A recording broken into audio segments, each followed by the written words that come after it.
kuhambe ngibona ushintsho endlini nomalume Musa naye noma engaboni ukuthi akaphethekile kahle kodwa mina ngihambe ngahamba ngokukhula kwami nami ngabona ukuthi hayi kunezinto engahambi kahle no-anti naye uma ngifike ekamereni lakhe kunezinto engayiqondi kahle eyifungwe ngayo umalume Musa so benginesifiso sokuthi engazi ukuthi ngingamsiza ngandlela thizeni njengoba ngize la bengithi naye ngikwazi ukumtshela kahle because endlini angikholwa ukuthi ku-safe ukuthi ngingamtshela yonke lento le. Utholeni endlini?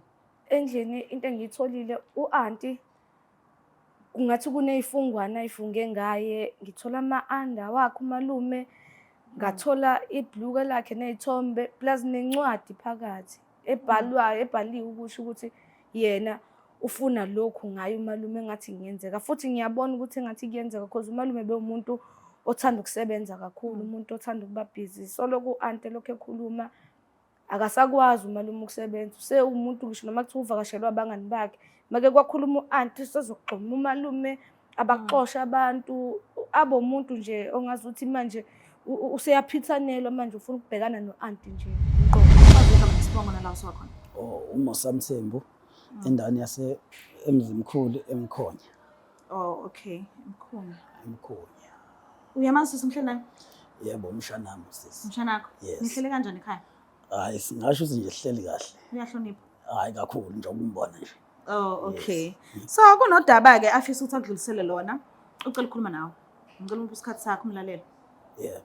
Ngiyacela ukukhulumisana malume Yeah, ngiqala bengicela ukuxolisa ukuthi ngikuthathe ngizini ngizokuletha kwama-TV kunokuba ngikhulume nawe ehleli phansi ekhaya kodwa uyazi nawe ukuthi masikhuluma ekhaya ubuye ube nokulwa mase ngiphathe udaba lika-anti ukuthi u-anti ngizothini uganga kakhulu into edala ukuthi ngize ngisho njalo malume ngiyakwazi ukuthi umuntu o-right and usungikhulise kusuka ngisemncane sengiyeka laba abalandela ngemuva abancane usungikhulisile sengimdala manje nami benginesifiso sokuthi uphile impilo engconywana impilo e-right manje ngithe mangithi ngiyaklina ekamereni ka-anti ngafica kukhona into zakho lezi sikhinde bese sibheka ama-andies wakho awathi alahlekile isithombe sakho ne-note ngivelele ekuthenini ngize ngigcine nginaka ngoba kungiphathi kahle neze.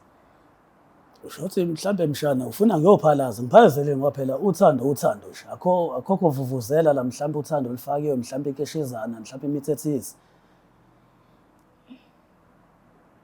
Malume njengoba ngisho lento ngeke uze uyibone ngaleliso lami mina engiyibona ngayo njengoba kade ngize la ekhaya nje bengithi ngizofuna lolo sizo ukuthi bangisize ngikwazi ukukhuluma nawe ngikwazi ukubonisa ngale ndlela le nesifiso sokubonisa ngayo because ngiyazi ngeke uze uyibone ngale ndlela nasendlini ihlezi sixabana sibangayonke lento le ngoba manje awufuni ukuyibona ngale ndlela malume engiye ngithi ngichazela ngayo noma engeke ngithi ngoba ngize ngifisa nanokuthi ngiyokubonisa yona lento la ihlala khona kodwa ekugcineni kosuku uzugcina ufuna ukungiqhatha no-anti ufuna ukumemezela ugcina ufuna ngisho phela ngoba manje mfande wami nje.